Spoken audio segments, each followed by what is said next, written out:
Armenia versus Azerbaijan, border पर तनाव बरकरार।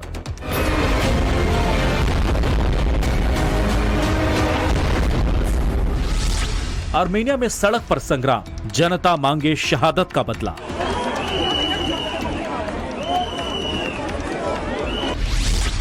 अजरबैजान का अटैक, आर्मेनिया में गृह युद्ध के हालात। 12 सितंबर को अजरबैजान के हमले में आर्मेनिया को बुरी तरह नुकसान पहुंचा। इस हमले में आर्मेनिया के स्थायी ढांचे तो तबाह हुए ही, अब इस हमले में आर्मेनियाई सैनिकों के मरने की तादाद भी बढ़ती जा रही है। 12 सितंबर को हुए अटैक में शुरुआत में यह सामने आया कि आर्मेनिया के 49 सैनिक मारे गए, लेकिन जैसे जैसे नुकसान का अंदाजा लगाया गया, वैसे वैसे आर्मेनियाई सैनिकों की मौत का आंकड़ा और भी बढ़ गया। आर्मेनियाई पीएम निकोल पाशियान ने संसद में बयान देते हुए कहा कि अजरबैजान के हमले में उनके 105 सैनिक शहीद हुए। Ես երեք ազգային ժողովի ամբիոնից հայտարարեցի, որ երեկվա դրությամբ մենք 49 զոհ ունենք եւ ասացի, որ ցավոք այդ թիվը վերջնական չի եւ ակնհայտորեն ավելի մեծ են զոհերի թիվը եւ ես կարող եմ ասել, որ այսօրվա դրությամբ զոհերի ճշգրտված թիվը 105 है। आर्मेनिया के जहां 105 सैनिक शहीद हुए, वहीं अजरबैजान ने भी दावा किया कि आर्मेनिया के अटैक में उसके अब तक 50 सैनिक शहीद हो चुके हैं। लेकिन इन सब के बीच आर्मेनिया की मुश्किलें उस वक्त बढ़ गई जब आर्मेनियाई जनता अजरबैजान से शहादत का बदला मांगने के लिए सड़क पर उतर आई। आर्मेनिया की जनता निकोल पाशियान के उस बयान से काफी नाराज दिखी, जिसमें उन्होंने संसद में अपने भाषण में कहा कि युद्ध रोकने के लिए वो अजरबैजान के साथ शांति समझौते पर हस्ताक्षर के लिए तैयार हैं। निकोल के इस बयान के बाद आर्मेनिया की राजधानी येरेवान में गृह युद्ध जैसे हालात पैदा हो गए। सड़क पर उतरे हजारों लोगों ने आर्मेनियाई संसद को घेर लिया और आर्मेनियाई लोगों की मौत का बदला लेने की मांग करने लगे। आर्मेनिया और अजरबैजान के बीच 12 सितंबर को शुरू हुई बारूदी झड़प ने हालात को बेहद नाजुक बना दिया है। आर्मेनिया पर एक तरफ तो दबाव है कि वो अपने सैनिकों की शहादत का बदला ले, तो दूसरी तरफ नागोर्नो काराबाख पर वो अपनी पकड़ को और मजबूत बनाए। इस बीच आर्मेनिया ने अपने सहयोगी देश रूस, कजाकिस्तान, बेलारूस, किर्गिस्तान और ताजिकिस्तान से सैन्य सहयोग मांगा है, ताकि अजरबैजान की हिमाकत का वो जवाब दे सके। वहीं दूसरी तरफ अजरबैजान भी नागोर्नो काराबाख पर कब्जे के लिए हर जंग लड़ने को तैयार है। आर्मेनिया जहां अपने सहयोगी देशों को एकजुट करने में लगा है, तो वहीं अजरबैजान का सबसे बड़ा मददगार तुर्की एक बार फिर से अजरबैजान के साथ खुलकर सामने आ गया है। जंग के हालात पर तुर्की की आक्रामक प्रतिक्रिया सामने आई है। तुर्की के राष्ट्रपति तैयब एर्दोगान ने अपने बयान में कहा, आर्मेनिया की उकसावे वाली कार्रवाई अनुचित है। आर्मेनिया ने अजरबैजान पर गलत तरीके से हमला किया। अजरबैजान ने सिर्फ हमले का जवाब दिया है। तुर्की शुरू से ही आर्मेनिया के खिलाफ जंग में अजरबैजान के साथ रहा। साल 2020 के अजरबैजान आर्मेनिया युद्ध में तुर्की के ही विध्वंसक हथियारों और घातक ड्रोन्स ने बहुत कम समय में आर्मेनिया को भारी नुकसान पहुंचाया था। तुर्की एक तरह से अजरबैजान के बड़े भाई की भूमिका में रहता है और जंग में भी वो खुलकर अजरबैजान की मदद करता है, जबकि रूस खुले तौर पर कभी भी आर्मेनिया के साथ नहीं आया। हालांकि रूस का हमेशा दोनों देशों के बीच मध्यस्थता पर ही जोर रहा। इस बीच अजरबैजान आर्मेनिया के बीच हुई गोलीबारी के पीछे एक और बड़ी वजह सामने आई है। ये वजह है गैस का निर्यात। अजरबैजान भी गैस का बड़ा उत्पादक है और आर्मेनिया का सबसे बड़ा समर्थक देश रूस इन दिनों यूक्रेन से युद्ध में घिरा है। रूस ने पश्चिमी देशों के लिए गैस की सप्लाई को बेहद सीमित कर दिया है। अब अजरबैजान को लगता है कि गैस का सबसे बड़ा उत्पादक देश होने की वजह से यूरोपीय देशों को आर्मेनिया की मदद के लिए आगे आने से रोक सकता है और इसके जरिए नागोर्नो काराबाख की जंग में वो बढ़त हासिल कर सकता है। ब्यूरो रिपोर्ट, टाइम्स नाउ नव भारत।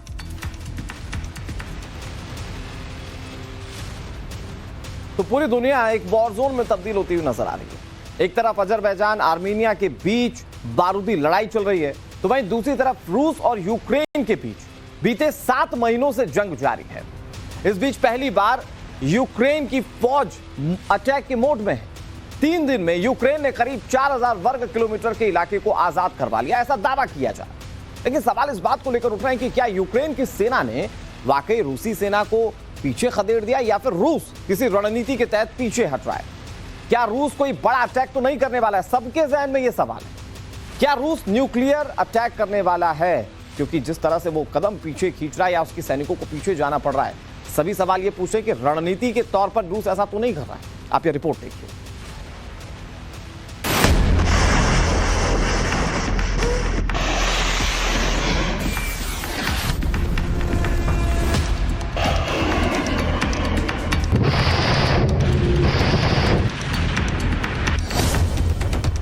रूसी सेना ने पीछे खींचे कदम, पुतिन मारने वाले हैं सबसे बड़ा बम।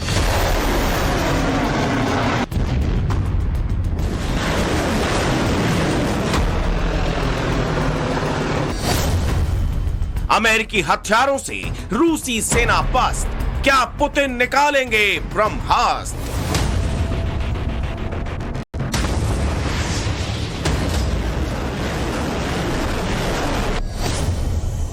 पुतिन की बौखलाहट, एटम बम की आहट।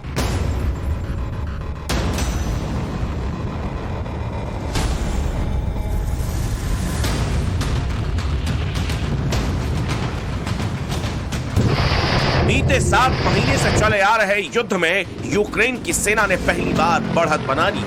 लगातार कई इलाकों में यूक्रेन की सेना कुछ इसी तरह रूसी फौज को खदेड़ रही है। जोश से भरी यूक्रेन की फौज ने थकी हारी रूसी सेना के छक्के छुड़ा दिए।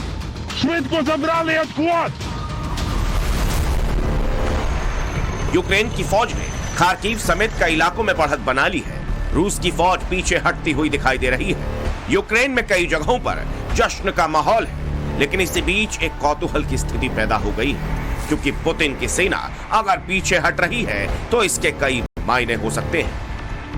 Этой целью в течение 3 суток проведена операция по свертыванию и организованной переброске изюмско-балаклейской группировки войск на территорию Донецкой Народной Республики.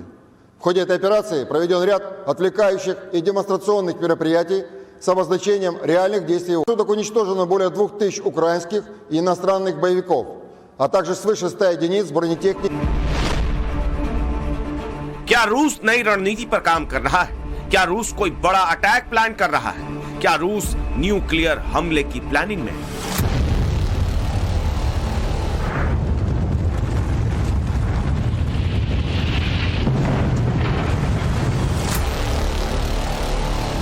जी हां, यह आशंका जताई जा रही है कि रूस कुछ बहुत बड़ा अटैक प्लान कर सकता है और न्यूक्लियर हमले की आशंका को बिल्कुल भी नजरअंदाज नहीं किया जा सकता।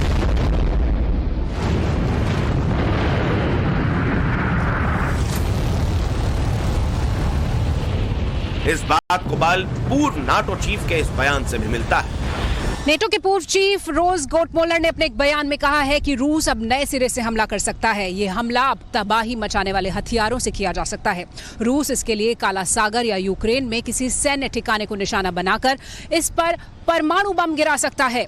ऐसा रूस यूक्रेन के लोगों को डराने के साथ साथ उसके पक्ष में आए वैश्विक समुदाय को डराने के लिए भी कर सकता है। आज नेटो कंट्रीज और पूरी दुनिया देख रही है कि इसके बाद पुतिन क्या कदम उठाएंगे। क्या वो न्यूक्लियर स्ट्राइक करेंगे? क्या वो बहुत बड़े हमले करेंगे? क्या यूक्रेन के ऊपर वो ऑल आउट वॉर डिक्लेयर करेंगे? क्योंकि आज उन्होंने सिर्फ स्पेशल ऑपरेशन डिक्लेयर किया हुआ है, या फिर बाकी यूरोप के देशों को और अलग तरीके से पनिश करने की कोशिश करेंगे।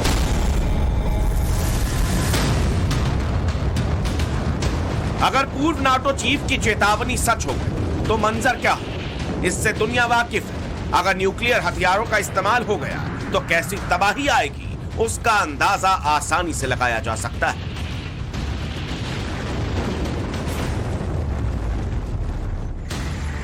रूस की सेना का पीछे हटना, कई शहरों से रूसी सेना का वापस जाना और अब नाटो चीफ का यह बयान, इन सब ने पूरी दुनिया में हलचल मचा दी।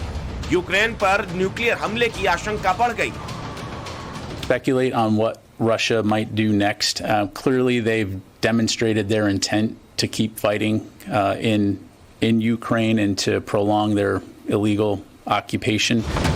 ये कोई पहली बार नहीं जब ऐसी आशंका जताई जा रही है। यूक्रेन के राष्ट्रपति वोलोदिमीर ज़ेलेंस्की कई बार चेता भी चुके हैं।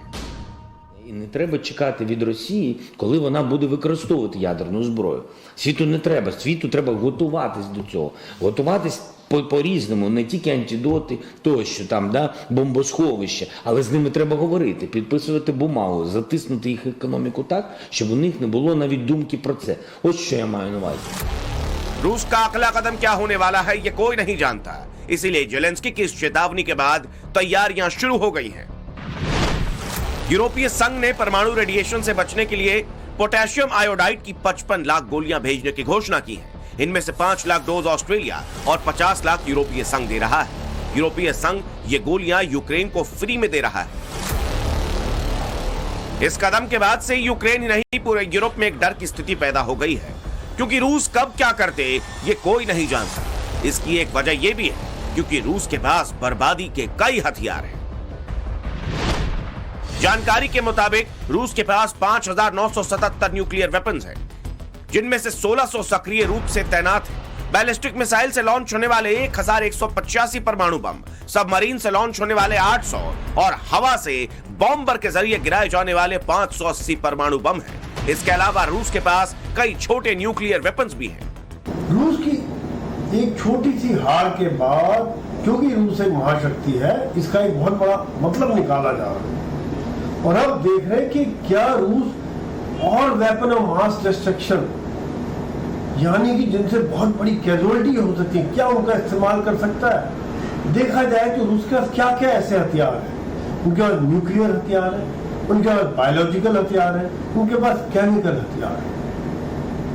न्यूक्लियर हथियारों की संख्या आज रूस में पूरी दुनिया में सबसे ज्यादा है। आशंका जताई जा रही है कि अगर रूस ने ऐसा कोई कदम उठाया तो तबाही तय है, क्योंकि रूस ने ऐसे ऐसे हथियार जमा कर रखे हैं जिनसे पूरा का पूरा यूक्रेन तबाह हो सकता है।